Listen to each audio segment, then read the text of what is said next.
Thank you. And as always, we will start with prayer. Let us pray. O God, whom saints and angels delight to worship in heaven, be ever present with our stream teams who seek through technology to enhance the praises offered by your people on earth. Be our guide throughout these sessions and grant to us, even now, glimpses of your beauty as we minister and make us worthy as we seek to serve through Jesus Christ our Lord. Amen.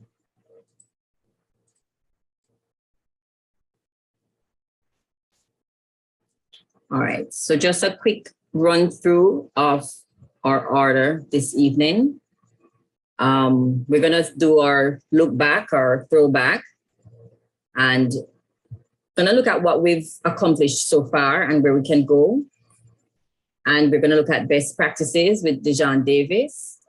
Then we're gonna have a 5-minute wrap session, Q&A.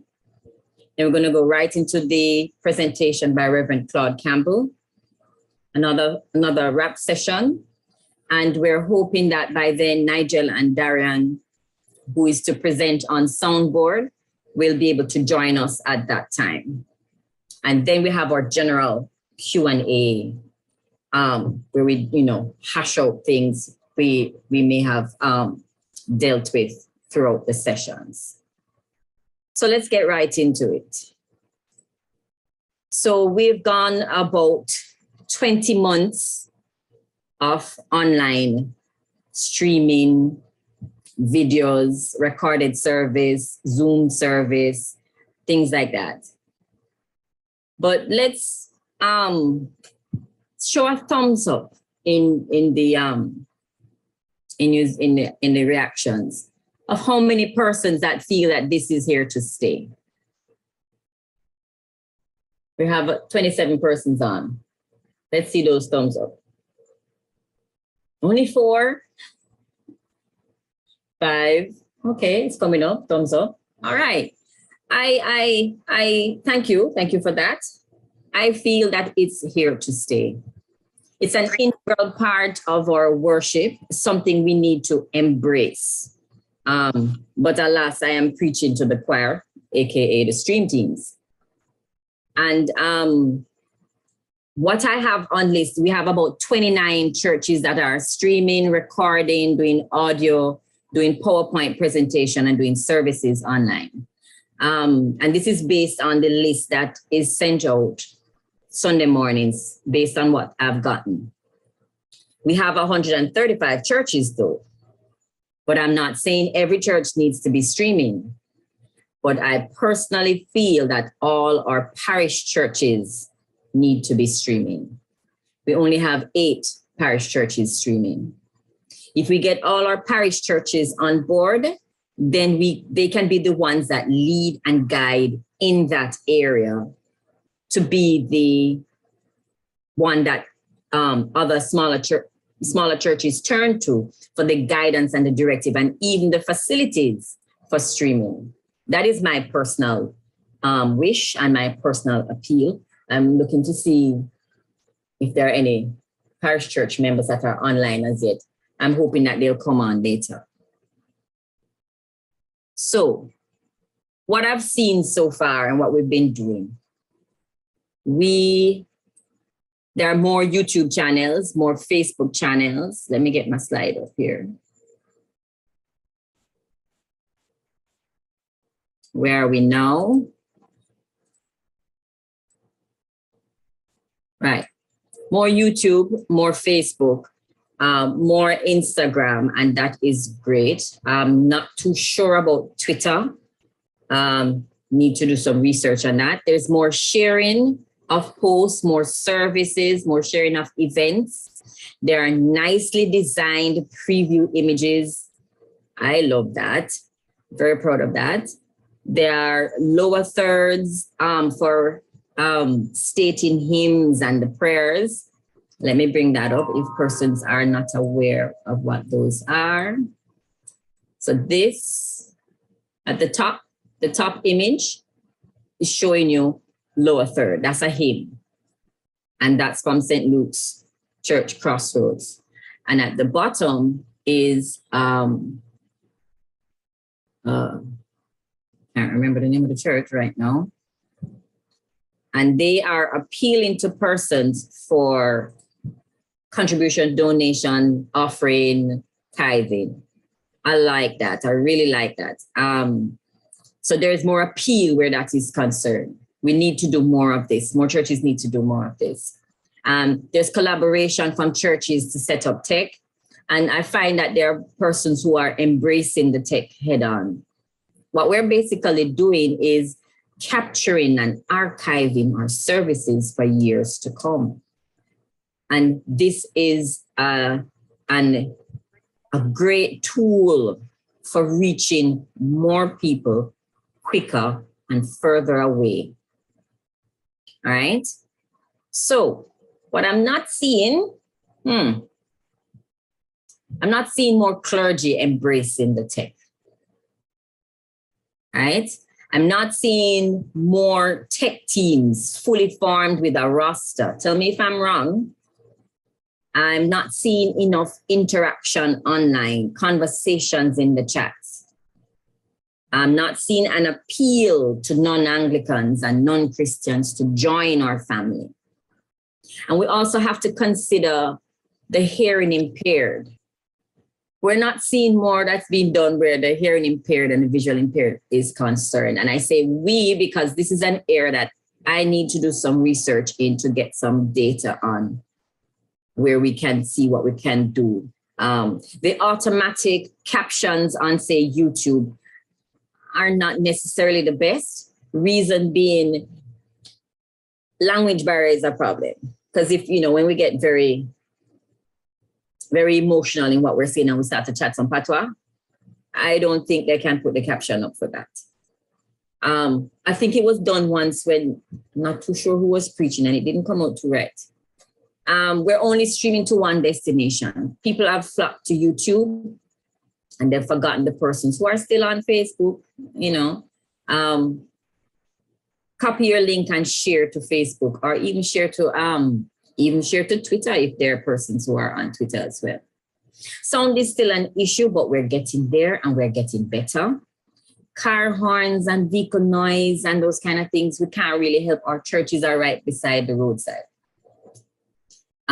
Camera movements, and we need to take note of that, shaky and sudden movements, and not reaching out enough for guidance where this is concerned. There are persons who, they say, we don't know how to do it. We tried it a few times, it didn't really work. And then they just give up. We can't give up because we have to get this message out. And what's this message? The message of what God has done for us, of what God will do for us, and what God can do for others. All right. So quick tip here. If you're using a cell phone, turn off the notifications. Center your camera as best as possible. Choose your best angle for the sermon. Zoom in and crop where necessary. And have backup data. There are some mobile ones now that you can use. Always have backup data, because when it goes down and comes up, it really ruins the moment of the service that you're trying to engage in as an onlooker. All right, so a document was sent out. I don't know how many persons got it. I know it's sent to clergy, but it really is for the stream teams. That dealt with licensing, playing music in church. I think Father Reverend Claude will touch on it a little bit. And we have an overseas licensed company, and we have JCAP, which is our local company. And we can get more into that in the Q&A session. But the PowerPoint presentation is a really good tool and a guide to help you in that area. So we know that every church is different. And especially in our churches, we are not made to accommodate stream teams and stream booths, but this is what we have, and this is what we have to work with, and we just need to embrace it. So we want to hear from you later in the Q&A. So tell us what you're doing. What do you need? We may not be able to help you monetarily, but we can always give you free advice. If we don't know it, we'll research it and get the information to you. and or point you in the direction of somebody who knows way more than we do. All right. So I thank you very much. That was my little recap. I prefer to have a conversation. And now I turn over to Dijon Davis, who will guide us with some best practices based on some things that we have observed. Thank you, Dijon.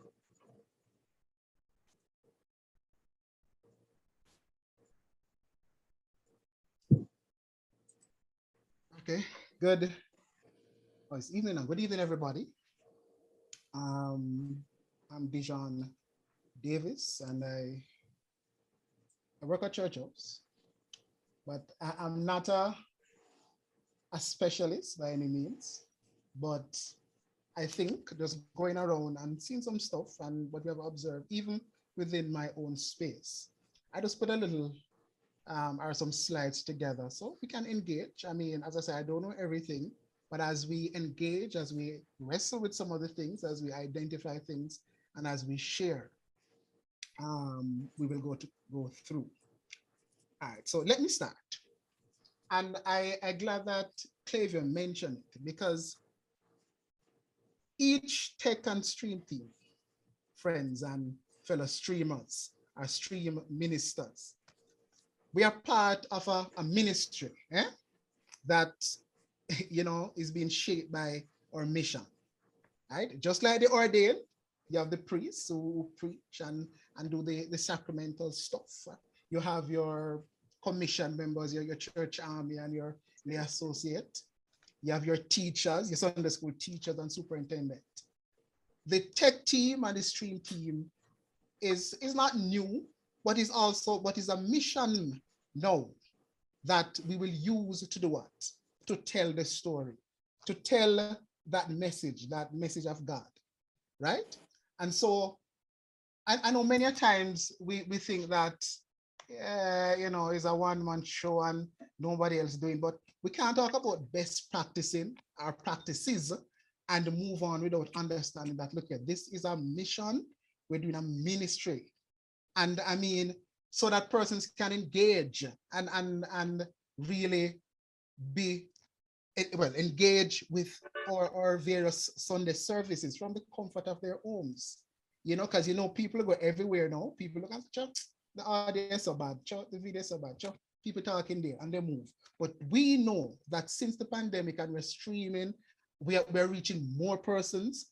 I mean, in our Zoom Bible study and stuff, when we have face-to-face, probably just 2 and 3, we see probably 10 or 15 or 20. And so we need to take this seriously, right? And it is a team, not a one man, right? A stream team. So we start from there, because I'm passionate about this thing, friends. So I'm gonna tell you how I feel, and know sometimes we might not have the equipment, we might not have the drive, but it's something that we must be serious and passionate about, right? Being co-heirs of God's mission, because you have to remember, it's not our mission, it's God's mission, but we are helping, we are the agent, through which God's mission, that good news of God, is being streamed each day is Sunday.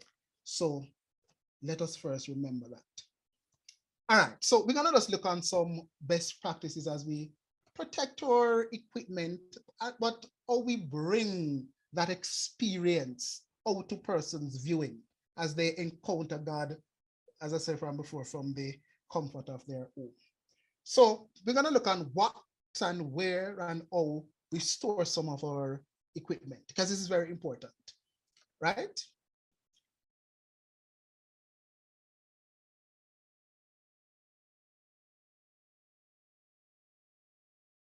Okay, I thought my thing freeze. Okay, so we're gonna look on temperature, humidity, dust, and in some regards, insect.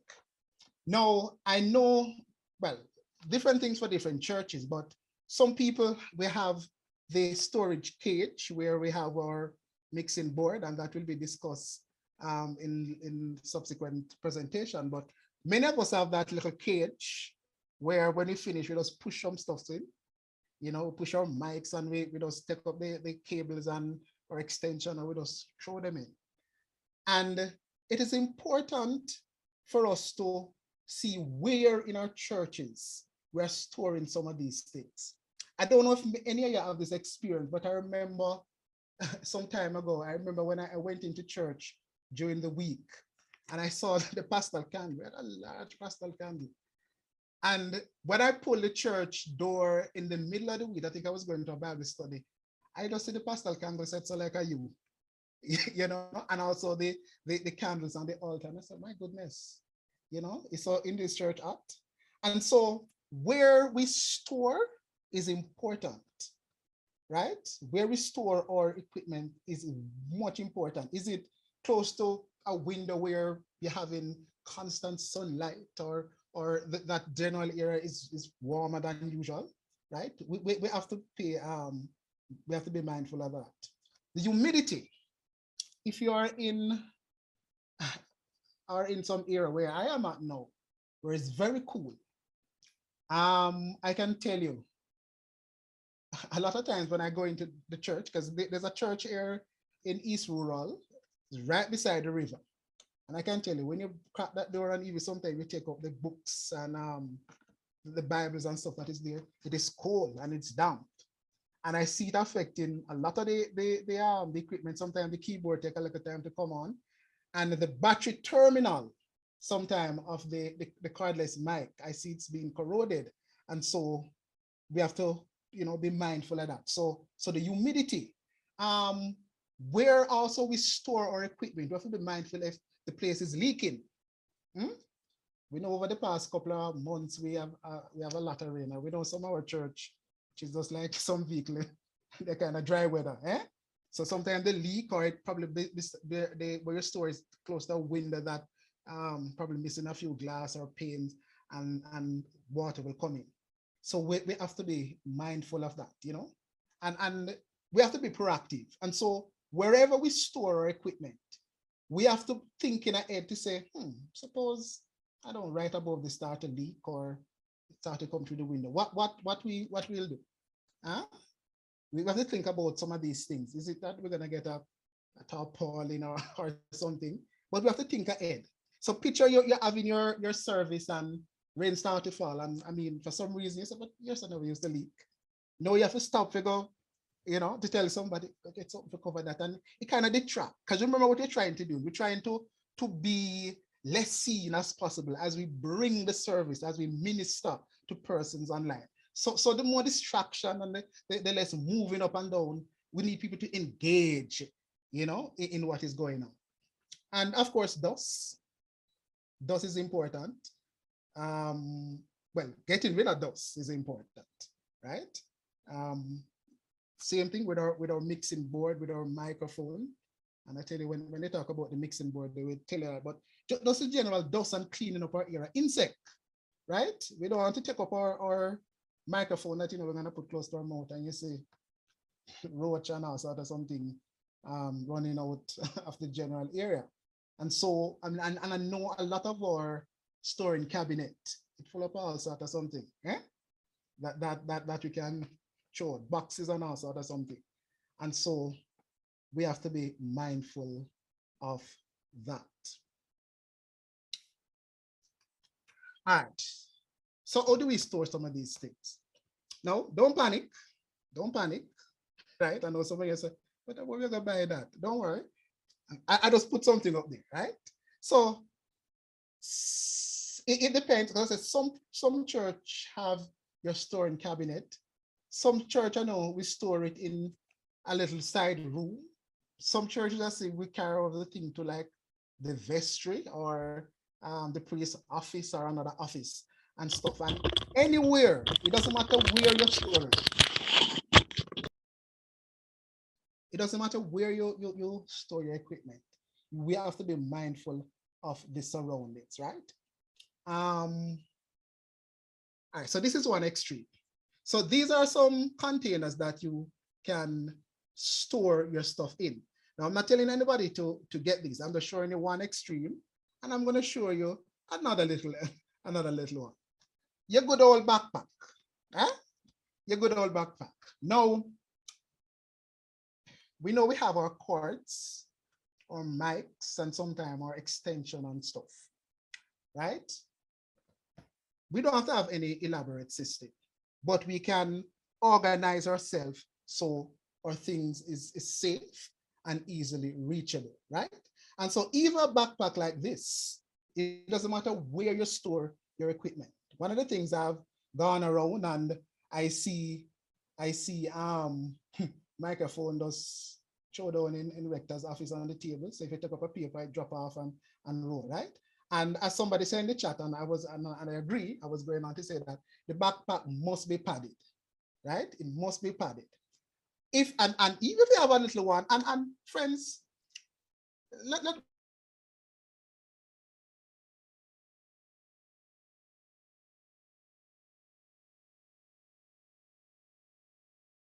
probably the handle come off and probably want soap.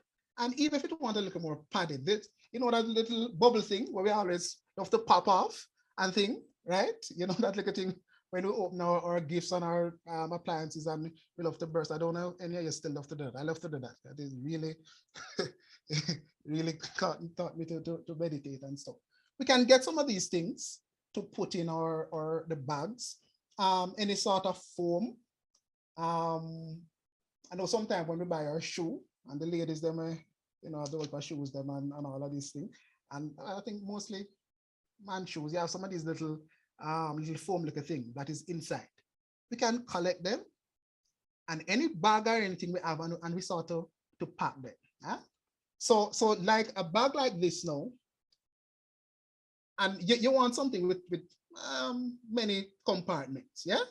You know, right? Because you want to divide the stuff. So probably in the front part here, you probably have your small cords and your extension or whatever you put up. In the big part, your microphones or whatever. And then you can utilize the sides also for us to store some of our stuff. Transportation. This image is what not to do. Now, I know with some church, based on what, and even if you're not here tonight, those who will watch the video after, I know in a lot of churches, the equipment and stuff, they are not stored at the church. Sometimes the rector, the priest will carry it home or a member, because it depends on where the church is, right? But wherever we are, and this transportation also includes if you're going somewhere else to play, eh? or to stream or to do whatever.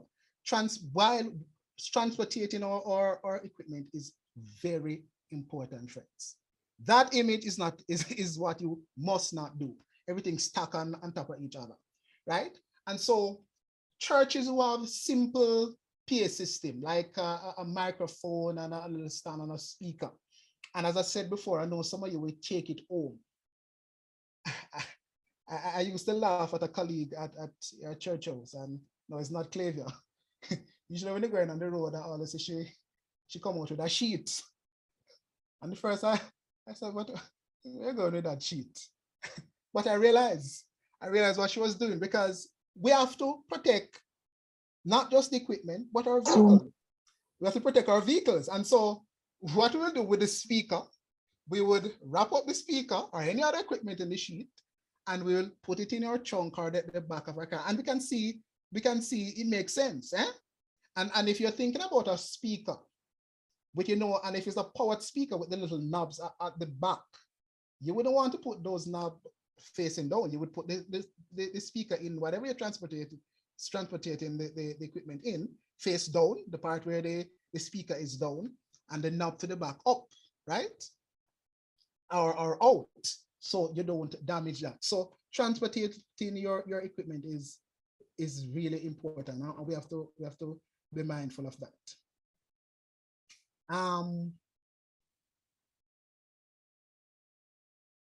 Right.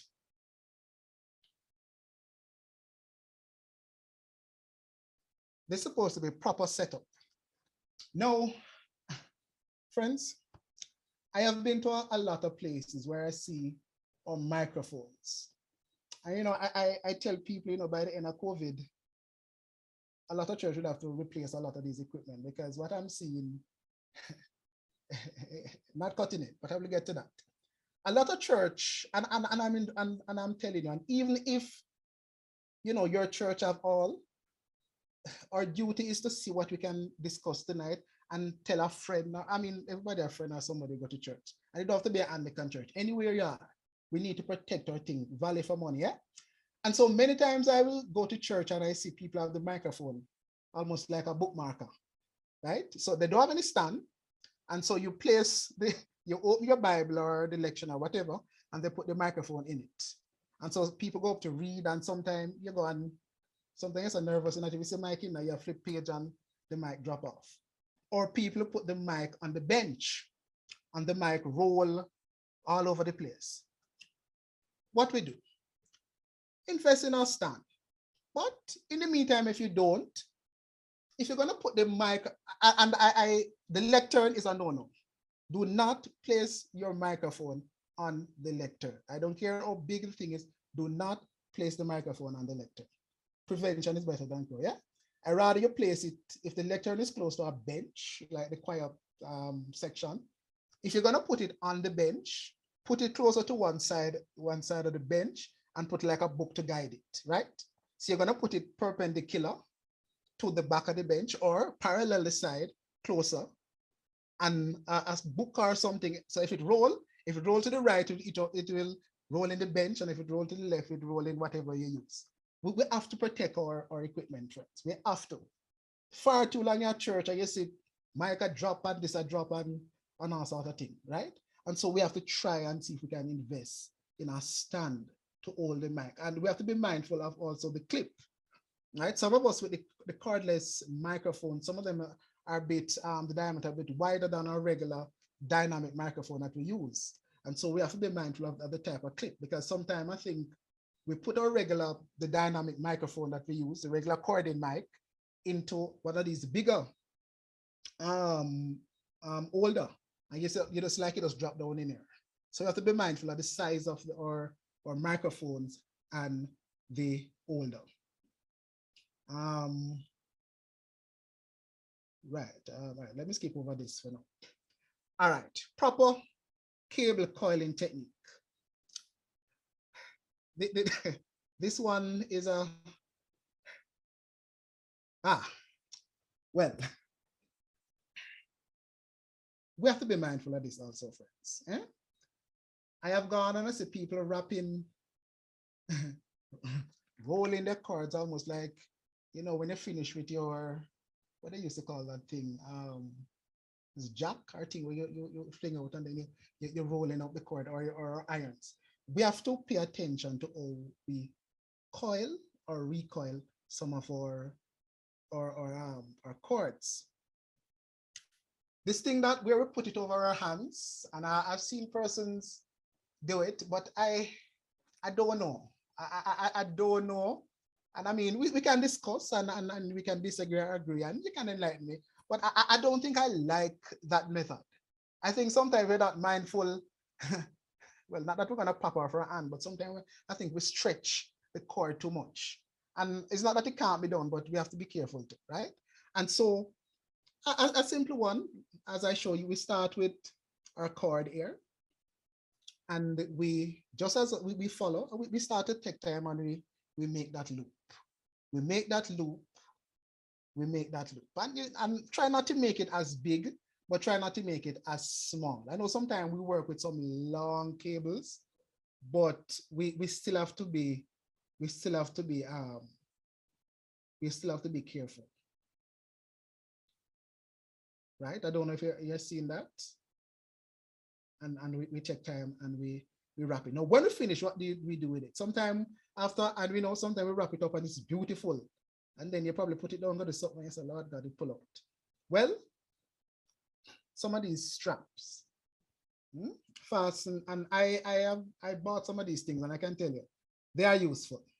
Yes, I even go ahead and screenshot my Amazon thing, $6, well, whatever, right? Some of these are very useful. Right? Very useful cable management. So you wrap up your cord neatly and you use some of these adjustable tie strap to tie your cord. Labeling your equipment, and this one is probably self-explanatory. Sometimes other person will come in with other instrument, and we're not saying we have anybody taking away anything, but that's for good relation. We label our stuff, so this is yours, this is yours, this is yours. And I mean, even if a group, if the team will come in and you have your stuff and you have your stuff, at least when we're packing up, you know, you can identify your what is yours and then what is the others. Microphones. Now, many of us, I don't know if we are microphone exorcists. A lot of us, I don't know if you're a demon or something in the mic, but I can tell you, we talk about saying no to violence against women and children. Well, I'm telling you tonight, stop the violence against our equipment. Just today, I was at a funeral and somebody came up to do a tribute. And before they talk in the mic, I just see them, kukum, kukum, kukum. And every time they do that, my shoulder does shake because I say, oh God, that's another money. We have to go buy more mic. Right? Friends, we have to take care of our stuff.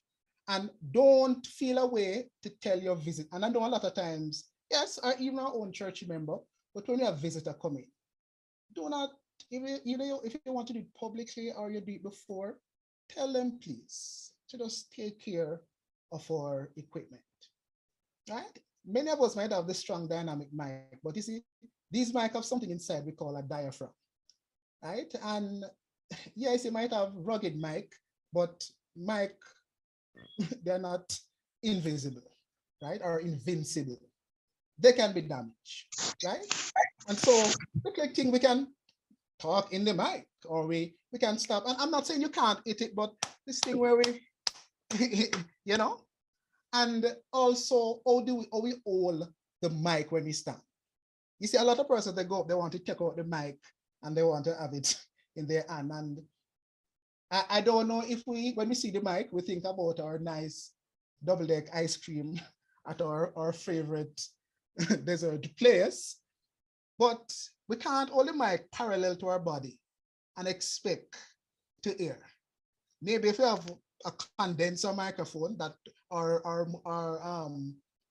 omnidirectional, that we pick up sound from various directions, but most of our mic that we use in our church is unique. We have to talk into the mic so you can hear sound. We can't whisper in the mic and expect to hear sound. People come and silent night. They're having a session of silent night, and then they're looking at you to turn up the volume. And many of us are guilty of that, and we must be aware, right? We must be aware. No, speak into the mic, and then whoever adjusting the mixing board or your power speaker will adjust. Do not beat out our microphones. And just some general best practice as we go forward. Remember to clean our equipment. It is COVID time now, and oh God, when we started first, and I see people sanitizing their microphones, and I see the Lysol come out, almost like a began coming out to spray some roach, and they will come and they get, or we put on Essen, as my grandmother would say. And we think the mic is like we're spraying on a wall. No, the mics have sections and that can be destroyed. And so we have to be mindful of that. The wipes is not so bad. The wipes are not so bad. But please do not spray Lysol or any other aerosol into your mic. Please do not. I repeat, please do not. But remember to clean it, to clean your mic, clean your area. You know, you go in a lot of church and you see where the little cages, and I can tell you, oh my God, dust over our mixing board, right? We need to try to see if we can cover it. One of the things I use at my church is the material. I call it a liner. You know, those sort of material that I see people like do some decoration with it. I don't know material names like that. But even some things like that to just cover the area, right? We need to keep our equipment, we need to clean them. Because some of these, we handle them and know in times of, I mean, COVID, but even before COVID, it's just good hygiene to just clean our stuff, clean our equipment, our mic, that everybody come up and they will talk over. You know, if it is so much bacteria and some that is caught in the grill and the foam of microphone. And so we can do that. And some of our mic, you can screw off the top, and the top is that grill with the inside foam, and you can clean. Some microphone you can't. So what I would suggest, we don't want moisture to go in it. So you hold the mic upside down, and we get a little toothbrush, probably deep in a little alcohol and so. We're not gonna wash it, and you know alcohol will vaporize easy. And we kind of take time and we wipe and we clean. We have to clean up our equipment. Now these are some foam mic covers, right? And so suppose you don't want to wipe all the time, and you don't want to spray Lysol in it. These are some foam covers you can use to cover your microphone. And I will advise and suggest and recommend many of us as possible get this to cover our microphone. Because if you think about it, people talking and, you know, saliva and things, it's not stainless steel cover the mic, that it won't rust, right? So these things, you can chop all the things. This thing can be clean. We're not gonna scrub it though, right? And I mean, if you have enough, we can change them after a certain time. But these are some screen that you can use and cover your microphone. There is an example. And this is an example of replaceable, the grill mesh that some of us can use. You see, we want to protect our equipment. We want to continue to stream and to deliver that good news to people. And so we have to just be mindful of what we are doing. Another thing that what I failed to mention, many of us, when we're moving our microphone or we are adjusting the stand, please turn off your mic. That's another thing too. You're moving and you're boom, boom, boom, boom, boom. We can turn off the mic.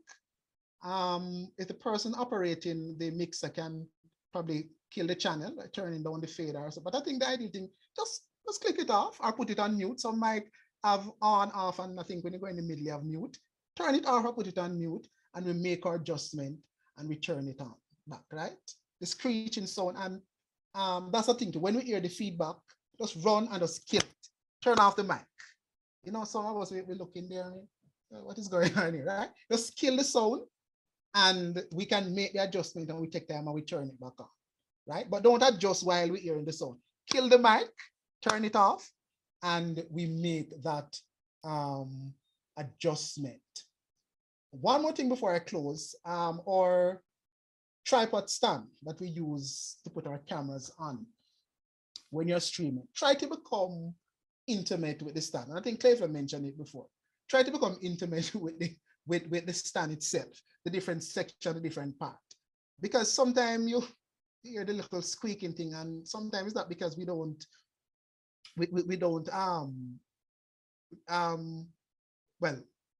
well, we can tighten it, but loosen, right? That's the word I'm looking for. Loosen the various nuts and as we pan and as we tilt, right? We have to just and just know, and we practice and we practice and we practice, and you know, we will get better. So as we move on, just look within our spaces. Many things I've said, you might say, oh, well, we're already doing it, but you know, call a friend, send a friend this, you know, a fellow church member, what we're doing in this place. We're gonna get it. You put up your hand and said, stream thing is here to stay.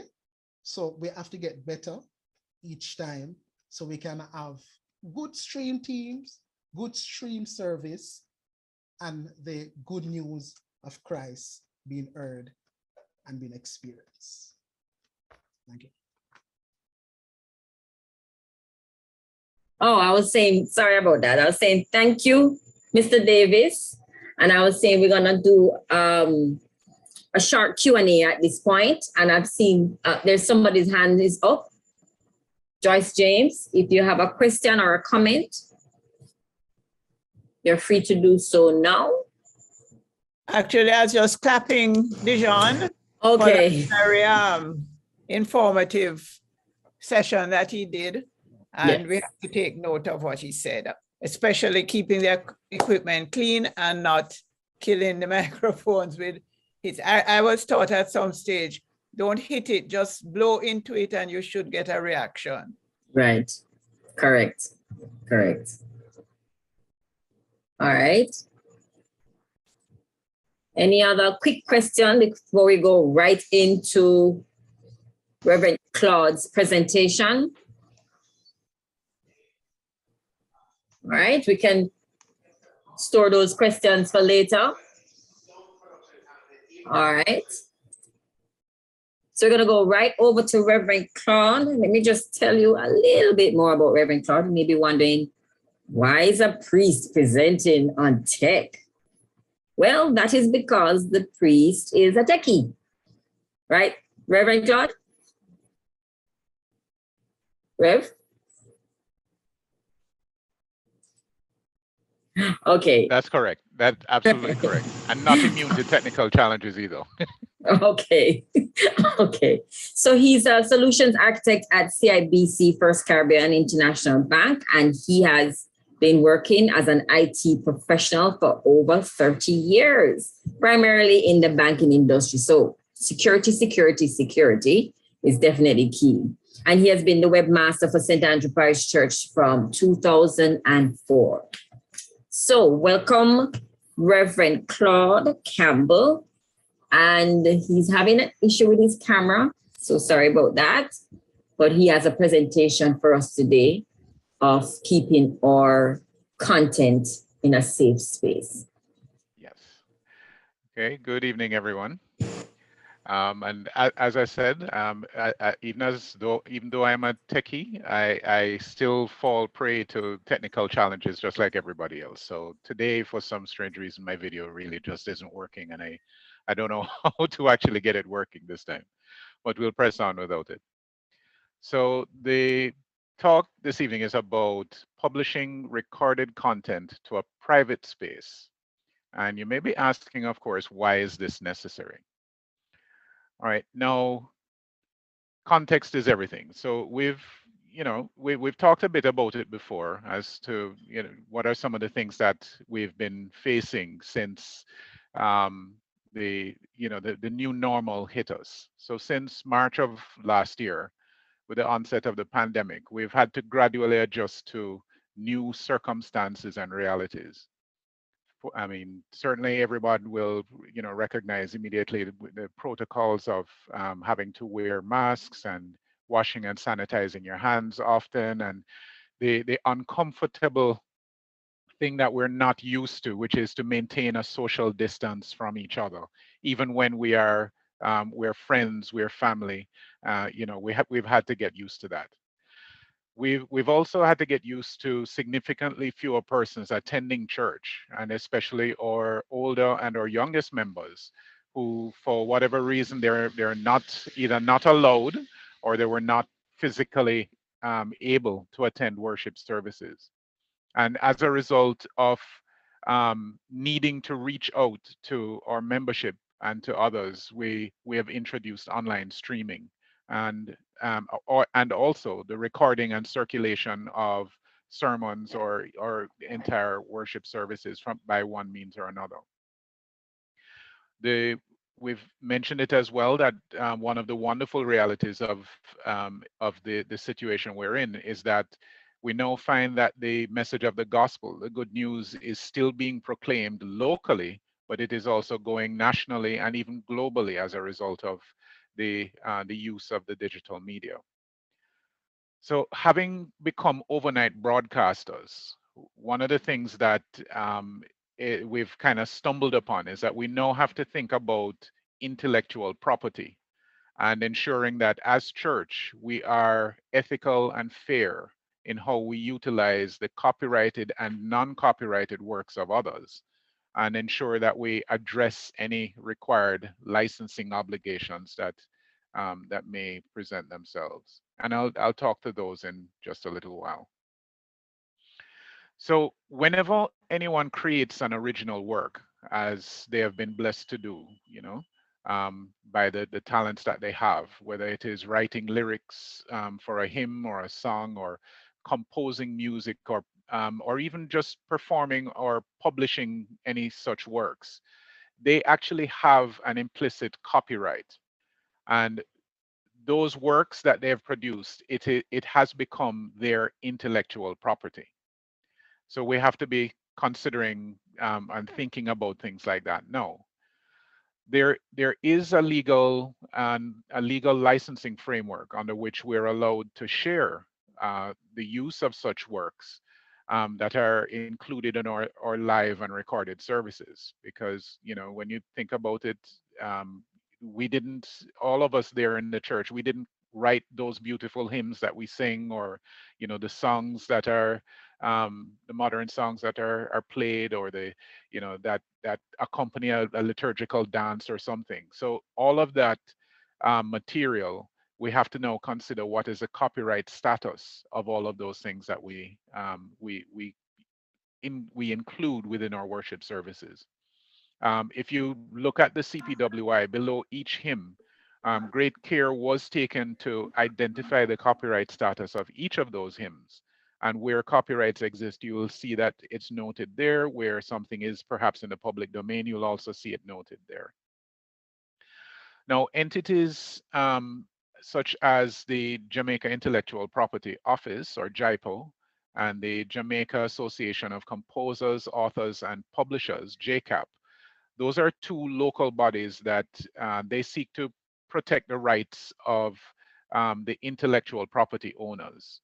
The diocese has sought guidance from such organizations given our new reality. And I think Clavia had mentioned that there is this presentation that has been sent around, circulated. It's in the form of a PowerPoint. It has quite a bit of useful information there, things that we now need to consider since we're operating in this space.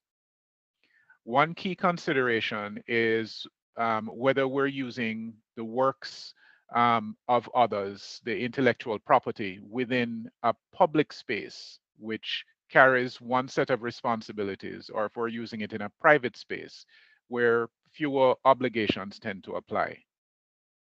And just a note, I know a lot of people might be thinking that, oh, this is my church over here, and this is your church over there.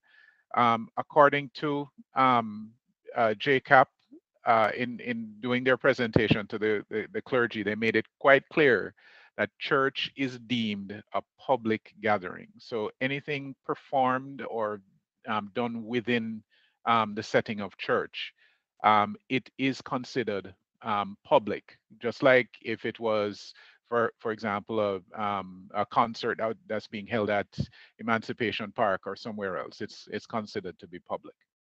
Okay. So the scope that we're primarily considering or keeping in mind for this talk is really the musical works, because within the context of a church service is usually musical works that form the intellectual property of concern here. Something that's played, something that's sung, that kind of thing. We have to consider whether or not they're under copyright, as I'd mentioned before. Under Jamaican law, copyright remains in force. It comes into effect the moment you've created that work, and it remains in force for 95 years from the date of creation of the work. In other countries, it may be as low as 50 years or 70 years.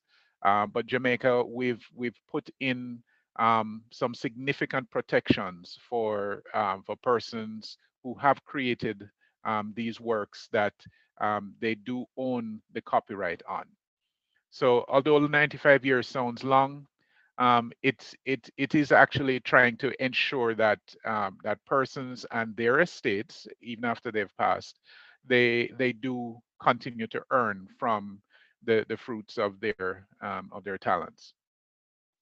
So we have to consider that hymns played and sung in church from our CPWI hymnal or any other hymnal that we use, and songbooks, We have to look at the more recent songs and musical compositions that we use, whether these are performed by musicians or they're played as tracks that accompany an anthem that is sung or a liturgical dance. You know, we have to consider what the copyright status is for those pieces of work. If there are pieces that are done from, let's say, the 1800s, for example, Mozart, all of Mozart's works are out of copyright. And being out of copyright means that they're now in the public domain. And then there's no licensing requirement to be able to play or utilize those works. But we are cautioned that, I mean, as dynamic as things are, we should still do our due diligence to confirm as to whether or not there are any new works that someone has created that may be based on something that's in the public domain, and no, there is a new copyright that is associated with it. I won't claim any sort of proficiency with the legalese around all of that, but just suffice it to say that we have to be mindful of whether or not copyrights exist, and don't just take things for granted. And any work created less than 95 years ago, as far as Jamaican law is concerned, it is under copyright protection, and there is some form of licensing that is needed to govern how it is used. So when we're broadcasting church services and events, because we've all now become broadcasters as a result of the realities of COVID, whether we're streaming it live or we're recording something and we're sharing it later, we also need to be mindful of those obligations that arise from the space that we're publishing the content in. So if it's a public space, and you'll see there I've listed YouTube, Instagram, Facebook, etc. under public. Anyone in the world can potentially access content that is on any of those public sites.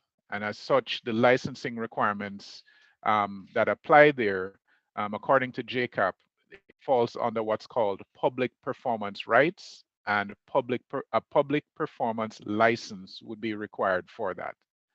So what does that mean?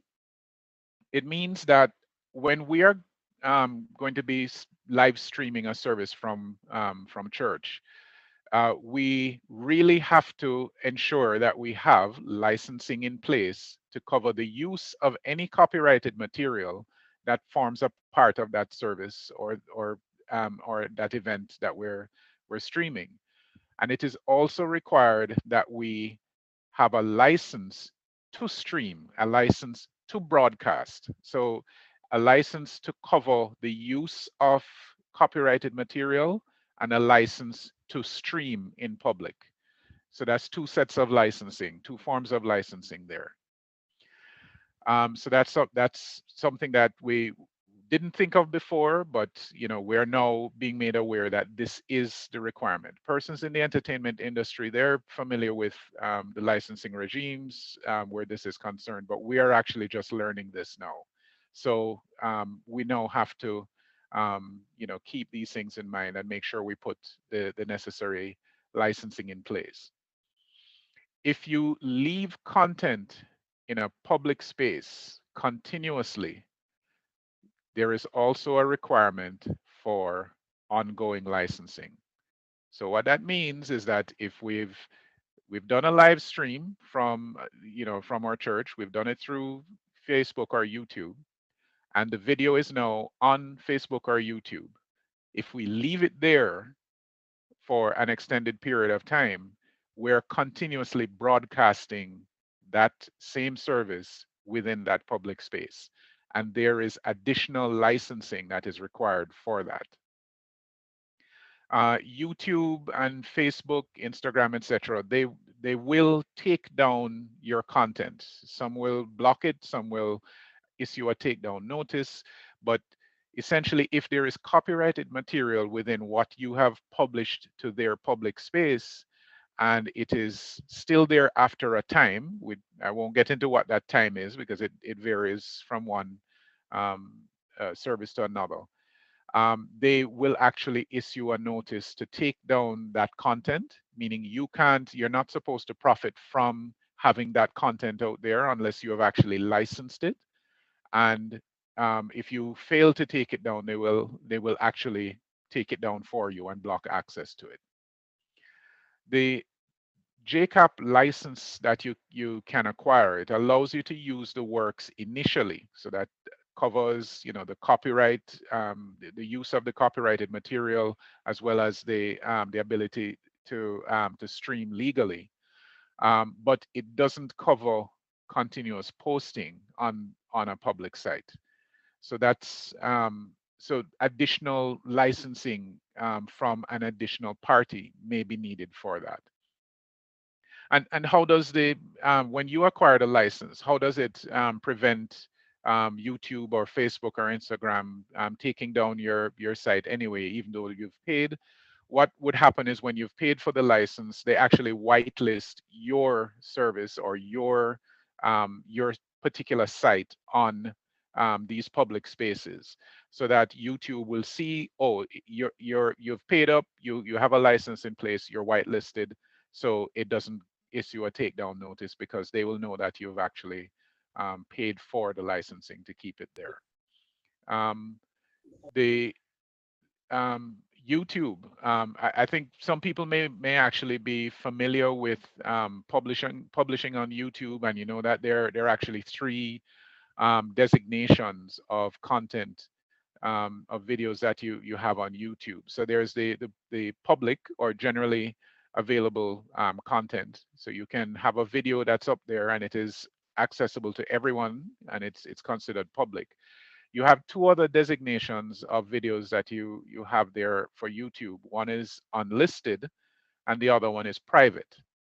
But it's not really what we would want to say that you're actually making your stuff private.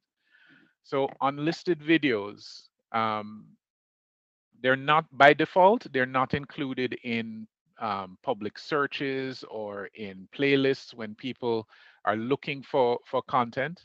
But just because you have it unlisted doesn't guarantee that it won't appear in somebody's playlist. When you've listed a video that you've posted on YouTube as being unlisted, you send the link, you share the link with persons whom you want to have access to it. If they, for whatever reason, add it to a playlist, then bam, it suddenly becomes available to other persons who are now searching for content on YouTube, and what you thought was private is once again public. So Google, which owns YouTube, actually says quite clearly that unlisted videos are not private. So it's still considered, you should still consider it public. And from a licensing perspective, it is still deemed to be public. Content that has the private designation, yes, you can make it private, but it is still on the public, this public platform called YouTube. So it really, from a licensing perspective, it is still considered to be public. The drawback with private content, though, which I'm not sure if many persons have tried to use it before, is that when you flag a video as being private, you can share this with a maximum of only 50 persons, 50 different email addresses. And the persons, for them to view the content, they have to have YouTube or Google accounts. And that's a bit onerous. So you couldn't use that, that option of making recorded services generally available to your congregations, unless your congregation is smaller than 50 persons. And they all have Google or YouTube accounts. All right. So turning our attention now to private spaces. So WhatsApp, surprisingly, is not considered public. But this could change, we're told. But it really isn't considered public. According to JCAP, this is considered to be a medium in which you share information with a specific person, or specific persons within a group. So if you're even sending it to everybody on your list, your contacts list, it's still specific persons on a list. So I look at it as sharing one-to-one or one to a specific many. So it's considered to be a private space. If you have recorded content, assuming there's you've dealt with your copyright obligations for and licensing obligations for having recorded it in the first place, if you wanted to then share that with other persons via WhatsApp, you could send the video around to them. Based on what Jacob is telling us, that is allowable. There isn't a licensing obligation for you if you were to do that. But there are downsides to that because the videos of a recorded service tend to be quite large. Not everybody has data or can actually their data plan might not even last the entire download because of the size of some of these files. So sharing content like that via WhatsApp may not be practical. Email as well, less popular for sharing video content, but it's still an option. But again, you have to consider your recipients, their capacity to receive large video files and audio files that you might want to share by that medium. The most common and most frequently used private space really is a dedicated website. So if your church has a dedicated website, that is a good place that you can consider private, and you can now store recorded content. So there's no ongoing licensing obligation if you were to store the sermons that you had previously streamed and recorded, and then you now put them on your church's website, and you have your congregants come to your website in order to access those videos. That's perfectly fine. There's no other licensing requirement for that.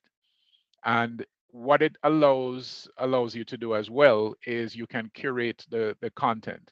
Websites are not infinite storage areas. The video files get pretty big. So after a while, you may realize that you can't hold all of what you had recorded, the last 10 years of recordings. You probably can't have all of that online, but you might be able to have 1 or 2 years of sermons or whole entire services online. But you have the ability to curate that content through your website. So you decide what is published and what you take off, what has expired, and then you can take those off. You don't have to lose them. You can back them up onto an external hard drive. And then when you need to refer to them at some other point in time, you can always put them back on the site temporarily and so on. Okay. All right. So given the requirement to ensure that our licensing is in place, and we have to be mindful of doing the ethical and legal thing, particularly because we are a church. I mean, we want everybody to do the right thing, yes, but we too have to do that. We have to pay attention to the costs of the licensing and the implications of it. So one recommendation to avoid the license cost of retaining recordings within a public space, that's the ongoing publishing cost of keeping it in the public space. So one key recommendation, which is the core recommendation of this talk actually, is where you can, you retain your recorded content in your private space. The cost and effort to publish and curate your recorded content on your church's website will usually be less than the ongoing licensing cost to retain the content in a public space. Websites, the hosting services, the costs are not that onerous. They range typically from about $2 up to $8 a month. Some are paid annually, but essentially it's less than 100 US annually to have a good hosting, a good basic hosting package for your website. It offers storage options that typically give you, for example, from 50 gigabytes of storage up to about 500 gigabytes of storage, and some even more than that. And when you think about the size of a single 2-hour video, let's say you have a 2-hour service that's recorded, I've seen where the size of that video can be up to 2.5 gigabytes. So you divide, let's say you have 500 gigabytes of storage, you divide 500 by 2.5 gigabytes, and that can kind of give you an idea as to how many such files you can store online. But you can easily acquire more storage if you need it through your website hosting package. They for a minor incremental cost, usually you can add more storage. But the fact of the matter is, it is an easy way to avoid the overhead of having to pay to continually publish within a public space. Licensing through JCAP can be obtained. There's also the Christian Copyright Licensing International, that company.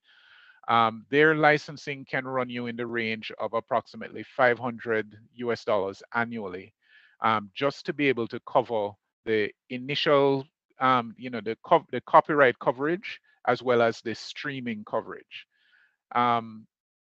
So if you have that to pay, and then now you have to pay for the, continually licensing your content to remain in a public space, one easy way to avoid that is to move your content. After you've streamed it and you've recorded it, you can move it within your church website. And that's a more cost-effective platform that you have greater control over. So the approach would be that after you've streamed and your content is now recorded, you download your video or your audio files and you publish it to your church's website. You can delete the original then from the original streaming service once you've confirmed that you've copied it down correctly, and then you manage the content from there. So what I'm showing here is a still shot from the St. Andrew Parish Church YouTube channel, where we have all recorded content there that from our live streamed services. And I'm just showing a link. Once you are the owner of the site, you will have that link where you can easily download your own recording. So you don't have to worry about having to go and get a YouTube downloader, which of course is ethically questionable. You can actually download it legally yourself, and then you can upload it to your website. And the next slide, I'm showing you the St. Andrew Parish Church website. We have a link on the website for live and recorded events. Here we have a link for recorded sermons, and we're showing the link here that any of our congregants, any visitors to the website, they can actually go to the site, click on the link, and they can watch that recorded sermon. If it's an entire service, we can publish it there, and they can watch it there as well. Okay. So in a nutshell, that's the scope of the presentation.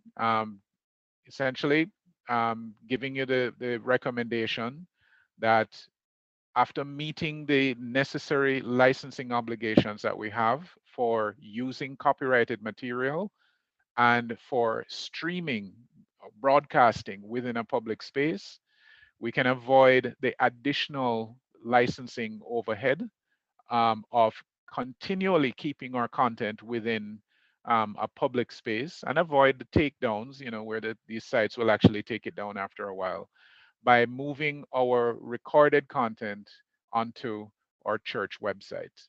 And that will make it available for our congregants, and we can have it for posterity and curate it in whatever way we need to.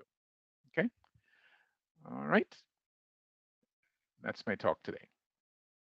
So I invite any questions and answers. Thank you very much, Reverend Claude. That's our presentation, and it also is it's added or adding to what we went through last year by encouraging persons to get a website and to post their services through their website or on their website. That's your safe space. Yes. All right. Okay, let's see the questions. Any questions? Any concerns? Okay, somebody put something in the chat. Okay. All right, Andrew is saying in the chat, if I understand it correctly, our churches by themselves are not legal entities, but under the remit of the incorporated lay body. That begs the question, do individual congregations have authority to apply for licensing directly with the licensing authority? I think for efficiency and accountability, it would be best if the licensing process were centralized at church hosts. Okay, I think I can answer one of your questions. Yes, you can, as a church, license individually. I think that's what the director had said when she presented to the clergy. Am I correct, Reverend Claude? That's what I recall, yes. Right. Collectively, she said if we did it as a diocese, we would get a discount. That's what she told me. So that is something that we probably need to take to counsel to the Archbishop to say whether we are going to go as a diocese and get licensed through JCAP that way, or individual churches get their individual license. Does that answer everything, Andrew? Okay, all right. Okay, Nigel. All right, thanks. Are you hearing me? Yes, hearing you loud and clear. All right, thank you very much, Reverend Claude, for that. And it brings back to me, this is just some comments based on early happenings we were faced with when we started to stream. One outside of, well, we at St. Andrew Parish Church, we do a lot. We do live sound. We have the organ playing, the instruments, and the singing of the hymns. In the early days, we were flagged, as you mentioned, Clavio, mostly from Facebook initially, because we were playing live sound, but the hymns were coming from the CPII, and we all thought that, you know, that book being compiled with the hymns, some contemporary, some, as Claude said, but during Mozart's time, but we were flagged. And I recall there are times where, while we're streaming and we're monitoring, people who are watching at times were saying no sound, can't hear. And of course, first thing you think, was there any sort of situation where you lost connectivity or so? That played a part. But then researching it after, there were times where the feed went muted to persons because the providers, the platform providers realized that we are using content which, of course, we didn't have license for. And as I said, it came back to the situation with the CPII being copyrighted, but how much do these those Facebook, YouTube know, you know, get that sort of information? We might copyright it, it's safe for us, but you know, does it reach to them, or there is some way? So Claude, that is it. For things that are locally copyrighted, when it goes out globally, internationally, does JCAP and the Christian copyright people, are these things going out to the platforms globally for them to say, okay, Jamaica is using copyrighted thing, let's not flag them? Yeah, so my understanding of how the licensing works is that once you've paid for a license, there is something that happens beyond your paying, which is where that entity, whether it's JCAP or Christian licensing, CCLI, they will whitelist your site. So you will say where it is your content is going to be displayed or stored, and that area is whitelisted. That content provider, so if it's going to be on Facebook, Facebook will consult the licenses that have been whitelisted against your site. If there is a license in place, it won't block your content. If there isn't, then it's fair game. They will block it if they detect any copyrighted material. That's true. All right, thanks. Because I think many of us, we are right now getting away with, you know, streaming songs, and we're not licensed, and we are mostly flagged. But as I said, we just don't know when the time will come where they just definitely cut us off. So we really have to jump on that licensing copyright bandwagon and start protect our materials. Right. Correct. All right, any more questions? All righty, so we're gonna go on to the anatomy of a soundboard. I think for me personally, I've avoided sound all the time. I get those who know it more than me to handle that aspect. Nigel knows that for sure.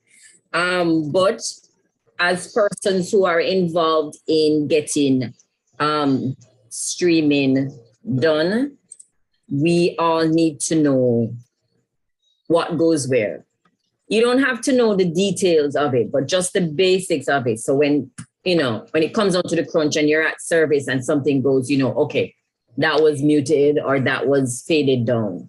So we're gonna hand over to Dr. Nigel Elliott and Darian Palace. I don't know if Darian is here as yet, for their presentation on anatomy of a soundboard, the shortened version. All right, thank you very much, Clevia. You got the you got our presentation? Yes, I got it. Okay, let me put that all up. right.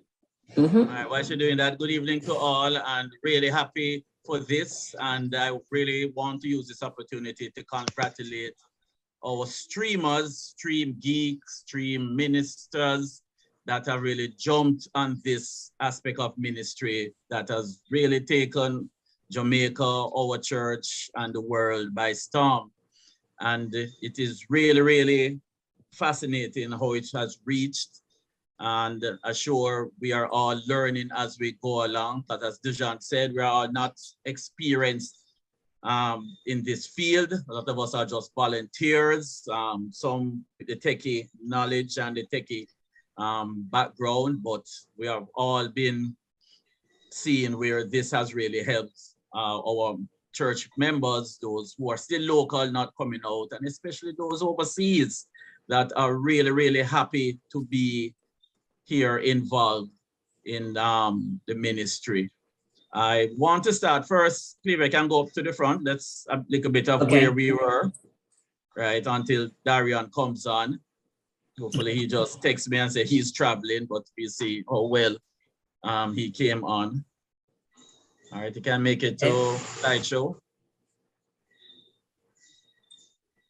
I think it might play automatically.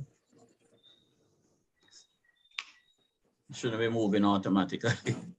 Okay, as you know, we have a team, as Clavia introduced, that we really, it's not a one-man show. We really got ourselves a set of persons who showed the interest and really wanted to bring this form of ministry to our members based on what has happened since March 2020 or COVID.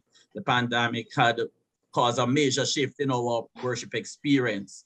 Our physical attendance has fallen drastically or fell drastically. So the need to reach to our members and others and those who really want to hear the word. We had to rise up and follow the Great Commission that was taught to us by our Lord through Matthew 6, that go forth and make disciples. And so God had a vision from that time. You know, he didn't say go out, you know, so we had to use that mind that was given to us to go out. And definitely live streaming, broadcasting ministry is just one of the ways. So it has become a pivotal part to our ministry. And so we utilize it and really want to make it and embed it into a part. And I think a lot of those of us who have started are doing that, and we continue to improve on it. We had our attendance, of course, it rose, especially, and initially when very few churches were doing it, but I'm just so happy to be on the tech team chat space and hearing a lot of churches, especially rural churches, that have started and begun to live stream. So we are happy that you guys are doing this and meeting the spiritual needs of your congregation. So where were we? Next slide, please. Like most of us, we started using the phone or a single camera, and we struggled with that, especially, I mean, we're in halfway through. You would think that we had good Wi-Fi connection, but it was really, really not the best because one, there are other businesses in the area, so there's a lot of overlapping of our bandwidth. So there are times we had good Wi-Fi and there are times we didn't. And then of course, Sundays was a time the major providers use Sunday as their upgrading days. So there are days where we didn't have any internet connectivity and we had to switch to data. So it was really a struggle, a frustration to those on, but we, by the work of God and by his grace, we continued, and I'm sure we all have testimonies to give that way. So we started with single with one camera and moved on through the instability of our connectivity and of course positioning issues because we had our camera phone on a tripod, and as more people started coming to church, we had to move into a way where we're not blocking them, but still in a position where we can give a good coverage. Next slide, please. So we moved from the single camera, and I would say our congregation rose to the occasion when we went to the plea and said that we wanted to do this.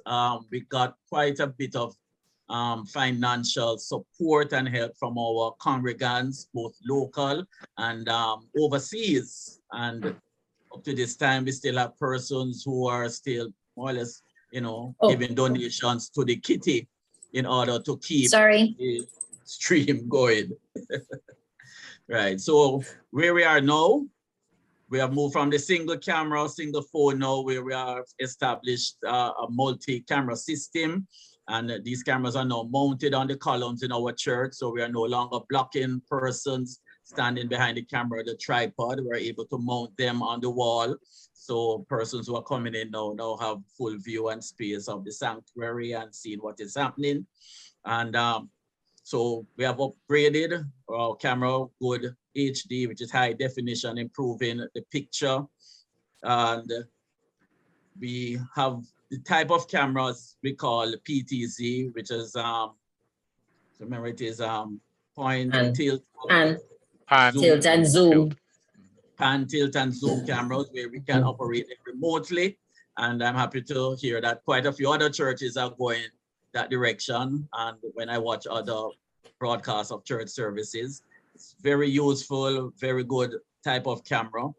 And as I say, it's out of the way of persons, so we can remotely control the cameras.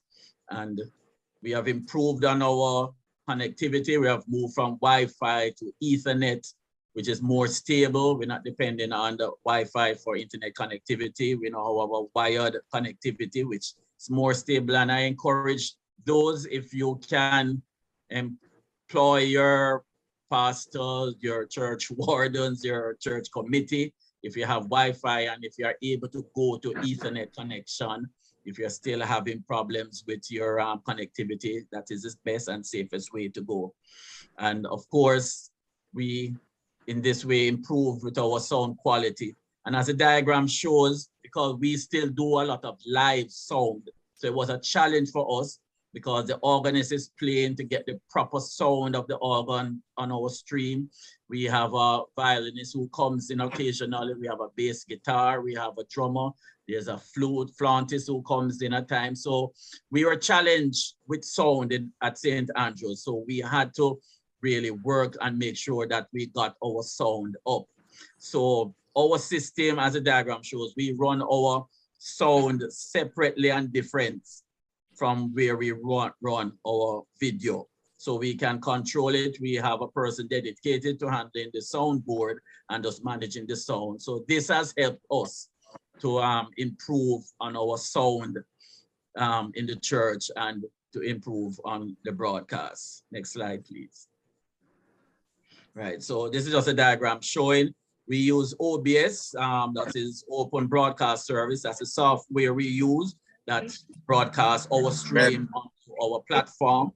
We are now broadcasting to both Facebook and YouTube, and we run the video separate from the sound, so we have control, someone designated as our camera person and also someone dedicated as our sound person in order to sync both of them to get the best kind of broadcast. All right, straight into the meat of the matter, the anatomy of the soundboard. Darian, are you here? Yes, I'm here.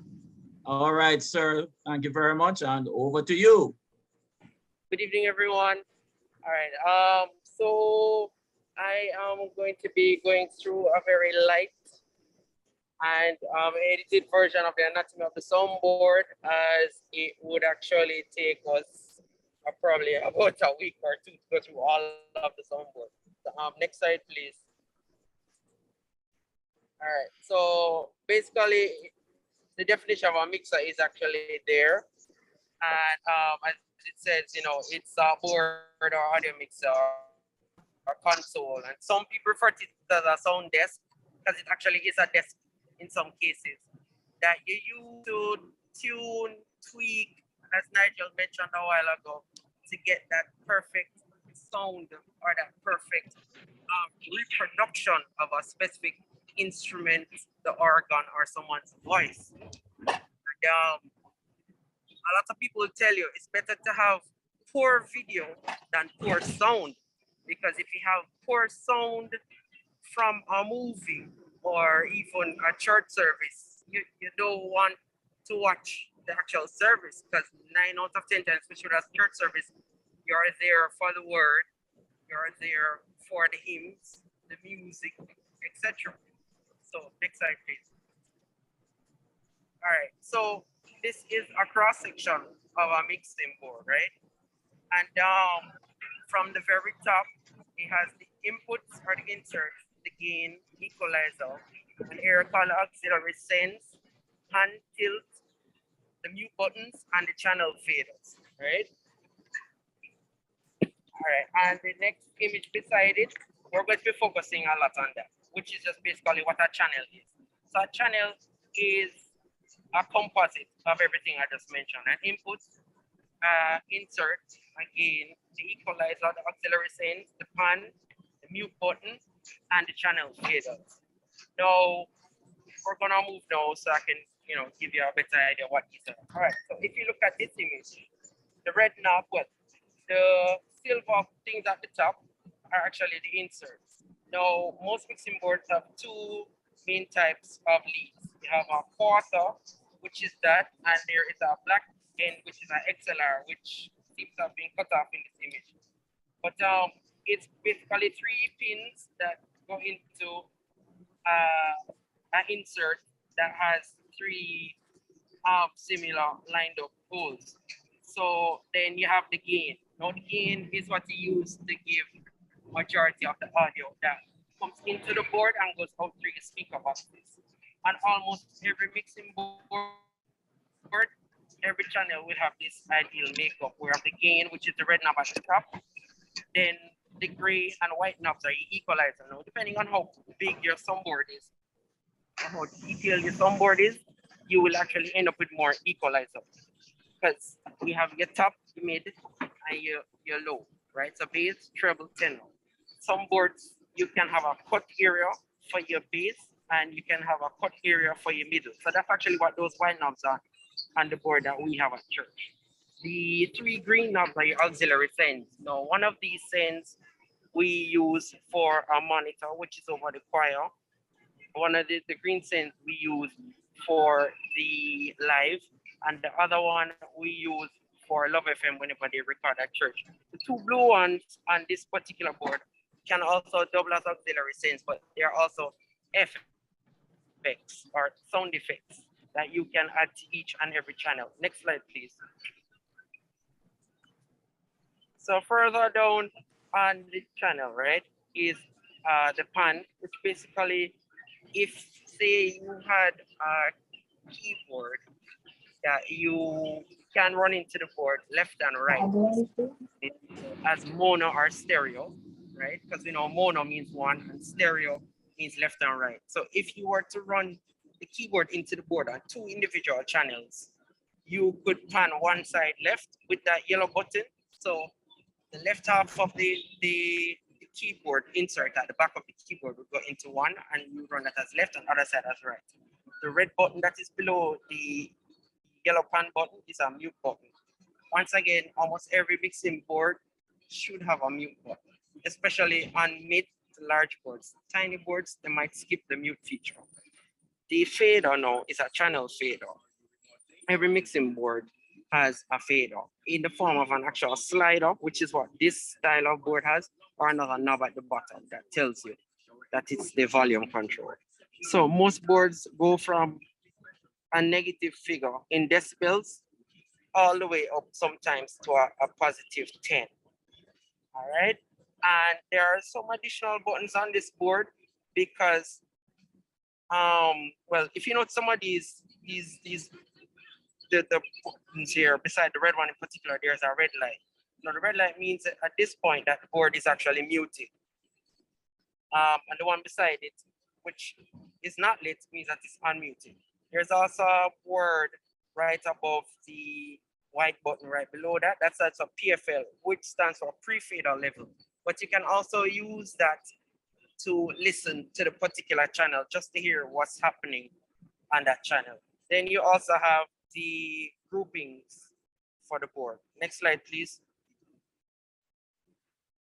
All right, so this area again is showing what is known as a graphical equalizer, which is that area there that has that red looking light, and it has a meter range from -24 all the way up to I think to a positive 76 or 16. I don't quite remember, but that's the equalizer. You use that when you're trying to get a specific level or signal from a particular channel. So you would press the PFL button, and whenever anybody's talking or instrument is being played, it would come up there. The blue buttons there are the effects meters, and it would basically control what's happening on that lit area right there. The other green buttons that you see there are what you know are called as the master auxiliary send. So we spoke about what they're used for. They're used to send sound from the board to another output source. And as I said, in this case, we use 3 of them almost every Sunday. One for the monitor over the choir, one for the recording for Love FM, and one for the live stream that goes through OBS to both YouTube and Facebook. Then the Master Sense also have areas that you can solo or listen to how loud or low the audio is going to all of these sends. Next slide, please.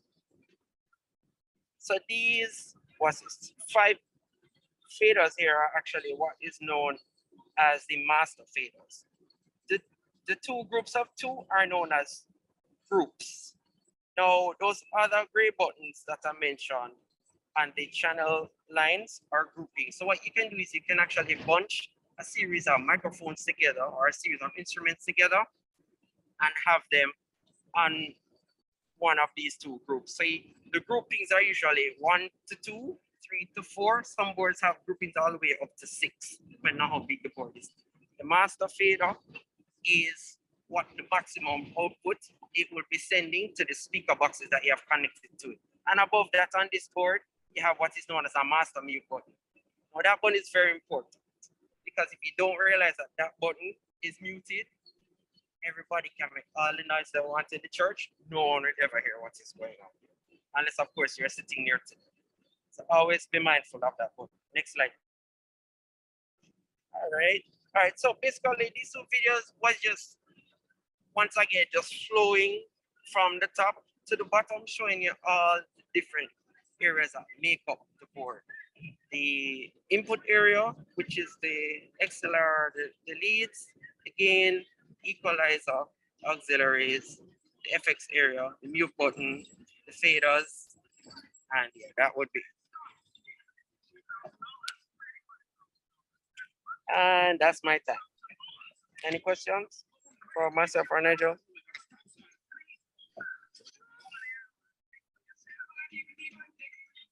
You can go to the final slide that is showing our media booth. That is to the south side, the south end of our church. We thank those who help. All this was done basically by members of our church and using old pews. We scraped them up and revarnished and put ourselves on a platform so we didn't do too much damage or brought in any concrete or any new material. This was all stuff within our church. We just, I guess, use a space where we had 2 long pews, 2 benches at the back, and we set up our media booth here. So it's very convenient, out of the way, and we can control the sound where we are and also the cameras where we are.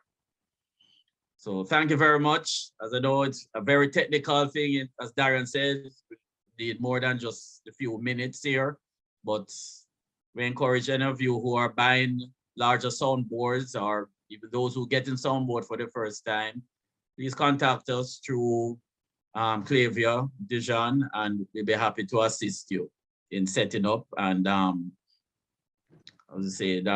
fixing your sound within your church. Thank you very much.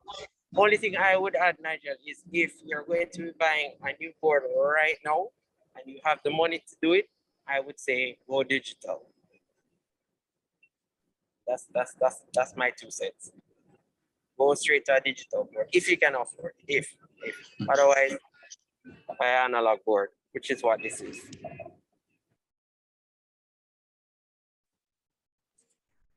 Okay, Clavia, over to you. There are no questions. Any questions? Oh, okay. Okay, somebody has to add. Oh, Reverend Claude had to leave. Okay. And I'm not seeing any questions in the chat.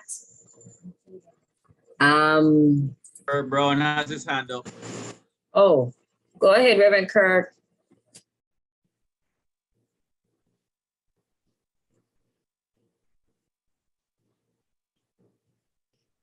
Reverend, we're not hearing you.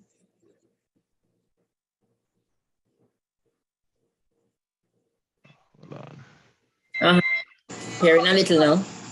Sound is always our issue, eh?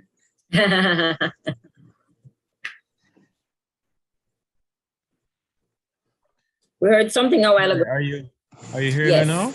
Yes. Yeah, sorry about that. Go ahead. Thank you, Nigel and Darian, for your presentation. Very informative. Just a quick question. You would recognize that many of our churches were not built with sound AV rooms.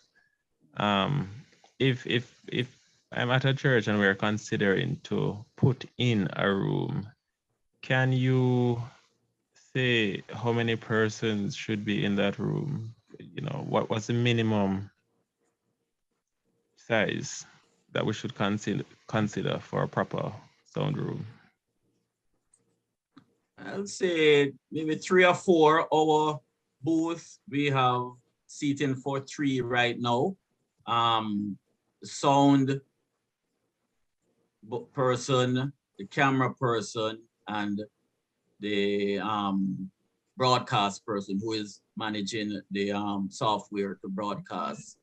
But it depends on what you guys, depending on what the church has. But I think the minimum areas will be sound, camera, and managing the broadcasting. The 4th person can be, especially for those churches who might be putting up monitors and screens in order to project the hymns and other what we call lower thirds and projections in the church. Maybe we need a 4th person to do that if that's the direction the church is going. All right, okay. There's a question in the chat. You have a follow-up question, Reverend Kerr? No, that's it. Thank you. All right. There's a question in the chat. Where is the best place to locate this room? Or where is best to locate the room to put up the sound booth? or the stream or the stream station. Over to you, Rev. Or Doctor. Sorry, Doc. Calling you Rev. All right. Get First, it right. let's definitely, as I said, an area that is isolated in the sense that you're not in a place where there's too much traffic passing or obstructing. Correct. So you have to be in an area of, as I said, a quiet or a well, isolated area in the church. Secondly, it also has to be an area where at least you can get a good view of the church.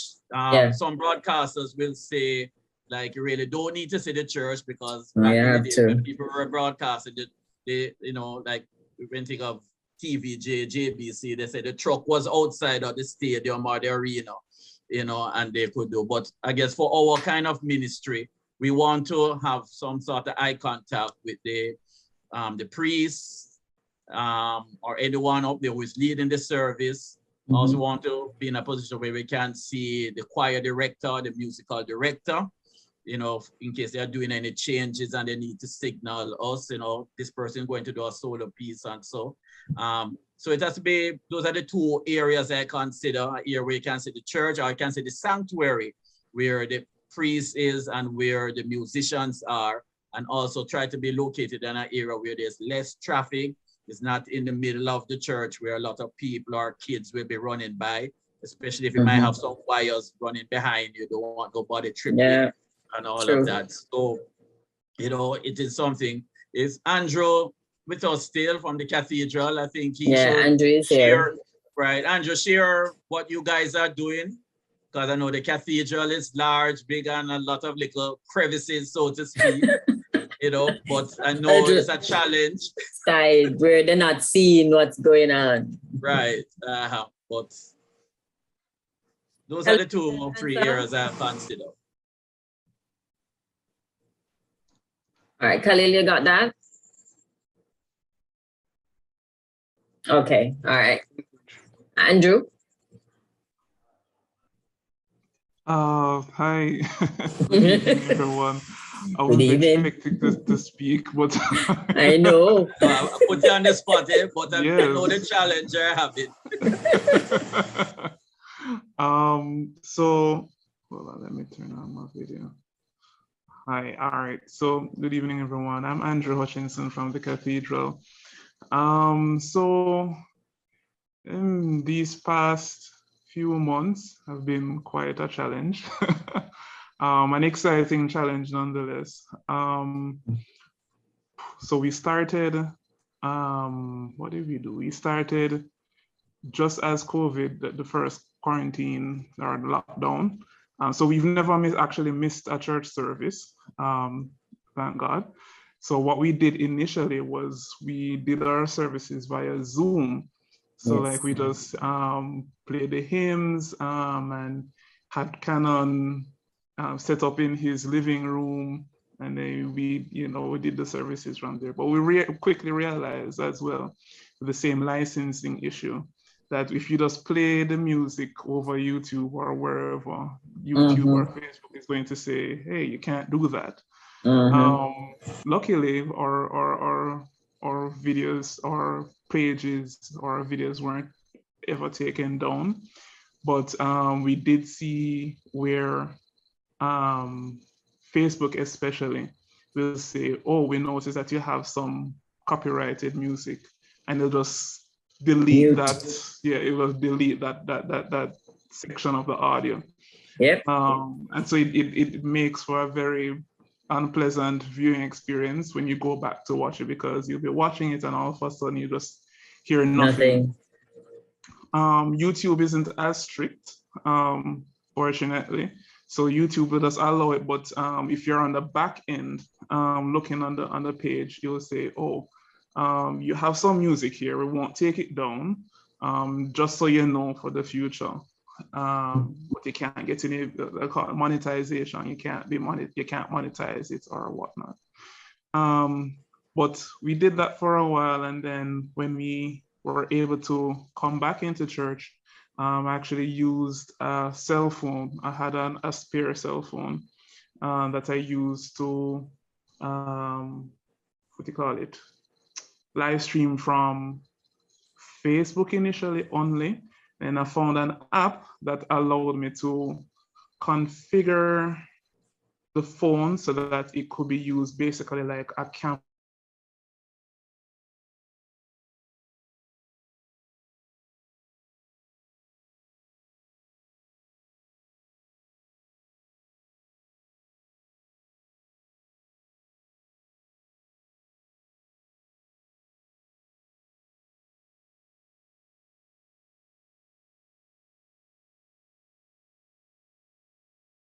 Father Kirk is still here. So Father Kirk, thanks to him, he had lent us his Mivo camera, and it's basically, what do you put it now? A compact camera where you can just stream. So you configure your settings and you can just stream it, to Facebook, to YouTube. And thanks to that, we were able to, find our feet, find our way in the live streaming thing, and get more confident in delivering a quality stream. And then from that, we decided, okay, let's buy our own. So we bought our own Mivo camera, and we're able to have two Mivo cameras right now, so that we can have different angles. How the cathedral is set is very difficult to get proper camera angles. So because the cathedral is one big cross, you can't find nice angles to stream, because everywhere is you're either in the aisle or you're in the aisle.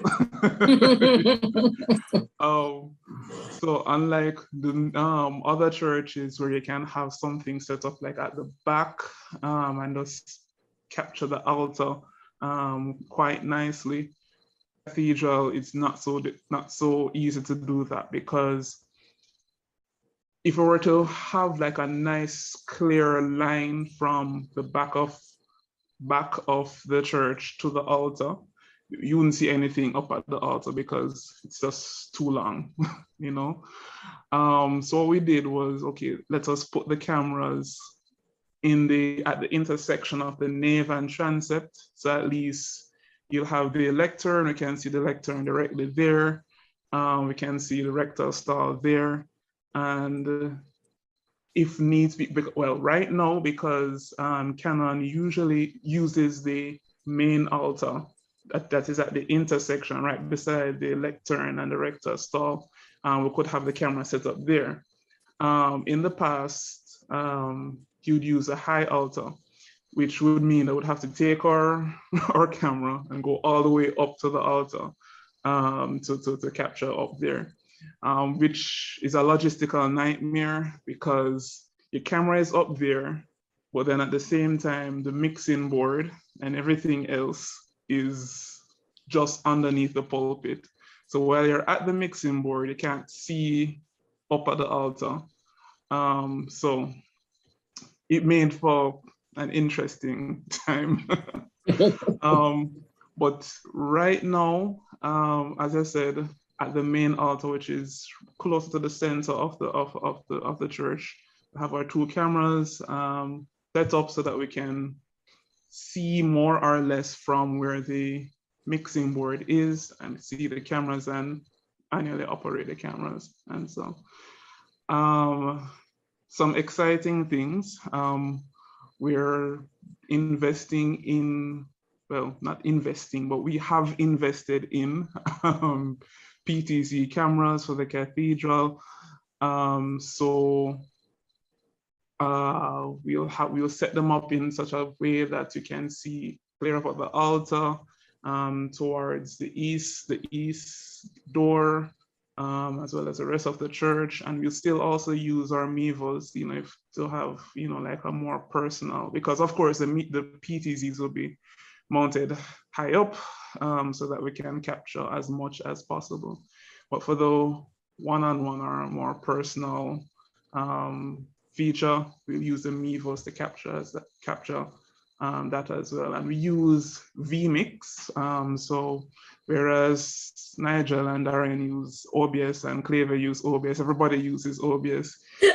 We decided to just pay the money and buy vMix because there's much, St. Luke's use something much. else too, so you're good. What's that? St. Luke's uses, I think, StreamYard. StreamYard, yes. StreamYard, yes. Yeah. I tried StreamYard and it works. But what I've found with vMix, more features with vMix, as well as because of how we configure the Mevos to connect to the computer, we would need something like vMix or OBS. So StreamYard wouldn't work in that sense. Yeah, you need NDI. Mm-hmm. Right. So Mevos, they have a feature called NDI, Network Device Interface. Interface, yes. So it uses the network, the local network, to transmit video wirelessly to the laptop or to whatever computer you're using. So there's no strings, there's no wires or anything connecting. You just have the camera connected through the router, communicating with the laptop so that you can get video feed. It's not perfect. I must admit it's not perfect. But especially with how the cathedral is set up, it is the best thing we can do right now. Because as I said, there's no space to run cords. There's no path to run cords. We can't run cords all over the place. Not long it's not long enough, and as I said, there's those aisles everywhere, so people will be tripping over, and we just want to avoid all of that. So NDI comes in very useful, where we can just set our cameras in a location. It's communicating with I see Lorenzo. Yes, our cameras are wireless. The Mevos, they're wireless. They also have a connected feature as well. Wireless. You can use a USB-C straight to the laptop. But as I said, that's more cumbersome because you'll need a USB-C cable long enough to reach the laptop. And you just want to avoid wires as much as possible because you don't want people tripping or anything like that. And I've noticed as well, if you use the USB-C cables with the Mevo, the quality is not as sharp as if you are using the NDI. But yeah, so we're going to get PTZs. We're going to put them up hopefully before the end of the year, and Cathedral's stream will look much better. We also use a USB audio interface as well, so that we can connect the sound from the board directly to the computer, so that, clean audio coming from the mics. Before, what we're doing, we're using the Mevo mics rather. The Mevos have extremely sensitive microphones, and we found that it didn't work well, it didn't mesh well, especially with the cathedral where we have a lot of fans. So you'll have the Mevo capturing the audio as well, but you hear the fan very loud in the background because the mics are really, really sensitive. But yeah, so somebody asking the price for the vMix. Okay, so for the, I see. All right, so Lorenzo. Yeah, the vMix cost, how much does it cost again? I think it is, I don't remember. It's 290. No, it's 200 it's $290 US. But the thing is, it's 290 for the license. The thing is, if you want to buy vMix for the 290, no, it's not 290, no, it's 350. It's 350 for it, total 350. So if you want the vMix, right, and you buy it for 350, what happens is that version, that what you bought at that time, it's yours forever. But if you want to upgrade it, so you buy it for 350, You have a year of what they call updates. So like you'll have incremental updates, new features, etc., for a year. And you can, with that 350 that you bought the vMix for, you can upgrade to get those features. But once that year passes, you'll have to pay a different fee if you want to upgrade even further. But the vMix is yours to use forever once you pay that 350. So I think it is pretty cost effective. I mean, it does what we need it to do, and it's not like I don't foresee anytime soon that we'll be needing some brand new feature in the future, but who knows? But the good thing is that I think that if you want to upgrade the vMix after that year has passed, I think it's a discounted rate of like $60 US to upgrade. But it's that 350, once you pay that 350, it is yours forever. Can it be used on multiple devices or just as you can use it on up to 2 devices. Yes, up to 2 devices, but not at the same time. So you can have the main computer and you can get the license and put it on a different computer and use, but you can't use both at the same time. Yeah. And I found that it is much more user-friendly than OBS. I literally learned by just pressing buttons. I mean, I could not do that with OBS. I would get lost, but you just press buttons and work it out and everything just works. So I think it's a wonderful investment. Andrew, you touch on a point which is very important for those of us who will be upgrading with equipment. You mentioned it. Yes, you guys have to be cognizant that a lot of these software equipment upgrade over a period of time, you know, and depending on what you're buying, an audio interface, a camera switcher, a software interface like vMix or OBS, they do upgrade. Because Clever can tell you, when we started OBS last year, I think it was at 24.1, and they have upgraded within the not even full 2 years yet, and they're at 27 now. Wow. You know, they're adding different features to it, you know, to improve, you know, the broadcasting properties. So we use the camera interface, the ATEM Mini, to I think they also did an upgrade since they came out with them. And then as more people are getting, more companies are getting involved, the prices of some of these things are being reduced.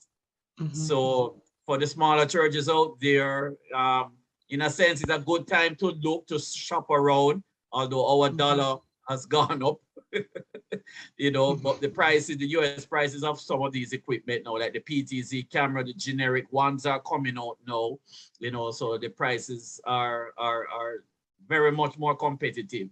So the stuff aren't as expensive as when we started last year. True. And I see Carla says that OBS learning curve steeper than Bloom. I agree completely. Oh gosh. I downloaded the software and but easy. We still like it. I mean, you have to like it because you invested so much time in it. A lot of time. All right. Thank you, guys. Thank you, gentlemen. Thank you very, very much. We have gone like a little bit over the time I said we would end up. But I think it was worth it. And I'm hoping that the newcomers online have learned a lot and will be able to take this back to their churches or to their teams. And please, as Nigel said, reach out to us. Reach out to any one of us. We're here and willing to help you, to get you started, to get you going, to get things, to get the diocese streaming top notch, on point all the time. All right. So without further ado, we're gonna end off. Just checking if Dijon, you're still on. Yes, I'm still there. Okay. Okay. All right. So we're going to close off with the doxology. Can you lead us with that, please?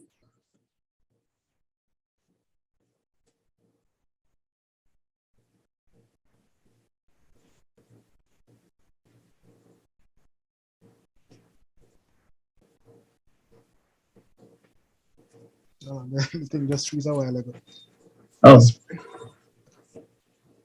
The grace of our Lord Jesus Christ and the love of God and the fellowship of the Holy Spirit be with us now and forever. Amen. Amen. Amen. All right. Thank you, everyone. Oh, and we always have a bonus. As Scarlett is still here. Thank you, Scarlett. Next week, we're going to be back. We're going to deal with equipment and equipment. I mean, we touched on it a little bit this evening, but we're going to deal with it more. Scarlett is going to lead us in that. Look out for the posters in the coming week. Thank you, everybody. Have a good night. Happy streaming. Thank you. Night all. Have a good night. Bye, y'all.